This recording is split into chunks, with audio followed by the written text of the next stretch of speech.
Sampurasun, salam budaya. Selamat datang di cerita kedua dari Dang Hyang Channel. Di episode kedua ini, kita akan menceritakan seorang kepala prajurit kerajaan Sunda Galuh yang bernama Wira Tarunaksa.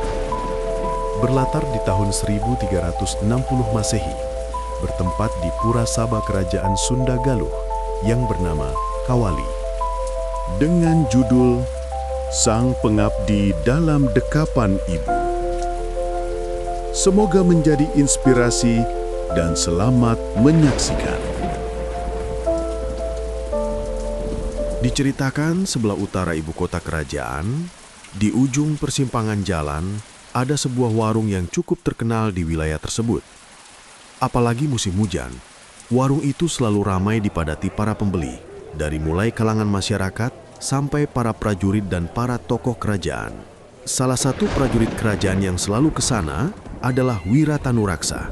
Dia seorang kepala prajurit kerajaan yang terkenal baik dan ramah di masyarakat Galuh. Kuda pun berhenti. Lalu Wira Tanuraksa pun berjalan masuk ke tempat itu. Di sana, dia duduk sambil menikmati tuak yang sudah tersaji di meja.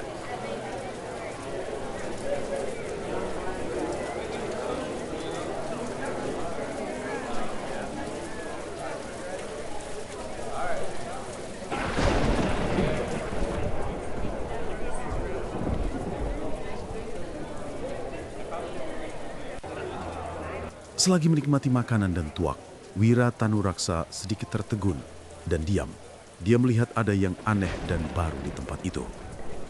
Dia lalu memanggil perempuan tua itu. Perempuan tua itu pun datang dan duduk di depan Wira Tanuraksa.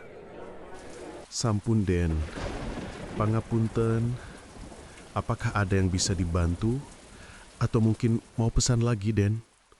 Ucap perempuan tua itu. Enggak Bu, bukan memesan makanan, tapi pangapunten, ada yang mau saya tanyakan ke Ibu. Itu juga kalau Ibu tidak keberatan, ucap Wira Tarunaksa. Mangga Den, apa yang ingin Aden tanyakan? Begini Bu, saya lihat di bilik sebelah sana ada sesuatu yang dipajang dan diberi sesaji simbol penghormatan. Kalau boleh tahu, itu milik siapa? Dan kayaknya seperti kudi prajurit kerajaan Galuh. Sampun, Den. Iya, itu kudi milik peninggalan anak saya. Jawab perempuan tua itu. Mendengar itu, dengan penasaran, Wira Tanuraksa pun menyuruh ibu itu untuk menceritakan tentang anaknya. Baiklah, Den. Saya akan menceritakan tentang kisah di balik kudi yang terpajang itu. Jawab ibu itu sambil melihat ke arah kudi peninggalan anaknya itu. Kisah ini dimulai kurang lebih 3 tahun yang lalu. Saat itu anak saya satu-satunya yang bernama Ranu mendapat gelar penghormatan dari Gusti Mangkubumi Bunisora Suradipati menjadi pengawal Gusti Prameswari Dewi Lara Linsing Suwargi. Dan sekaligus Ranu juga mendapat nama penghormatan dari Pengagung Nagri. Nama gelarnya yaitu Arya Ranu Winandra.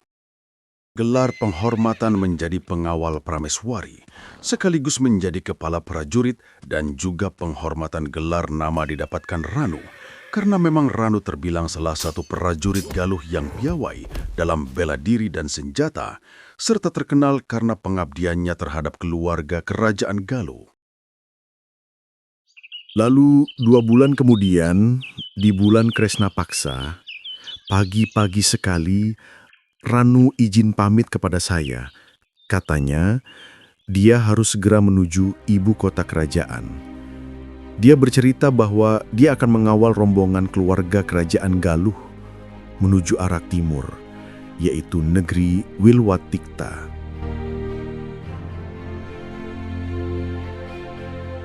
Saat itu, tidak tahu kenapa, hati ini serasa tidak enak. Merasa sedih dan seperti ada sesuatu yang susah untuk diungkapkan.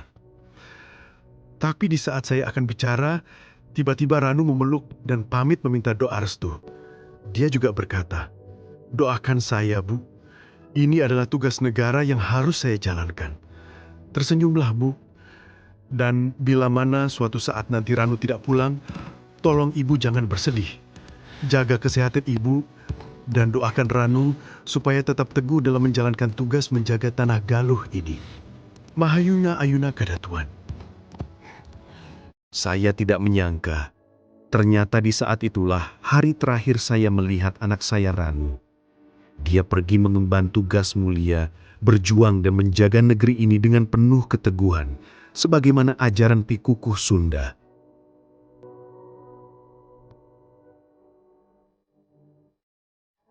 Ranu berjuang dengan gagah berani melindungi keluarga kerajaan dan berjuang mempertahankan negeri Sunda dengan jiwa dan raganya. Walaupun hanya senjata dan kujang ini yang tersisa, tapi ini adalah sebuah simbol kebanggaan bahwa saya sangat bersyukur mempunyai anak seperti Ranu yang gugur menjadi pahlawan di Palagan Bubat.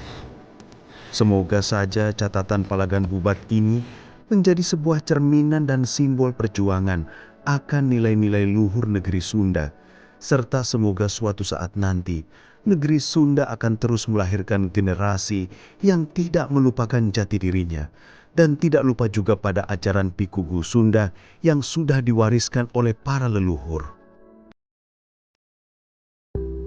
Langit berwarna di ujung waktu, angin membisik cerita yang lalu, daun jatuh tanpa ragu, bayang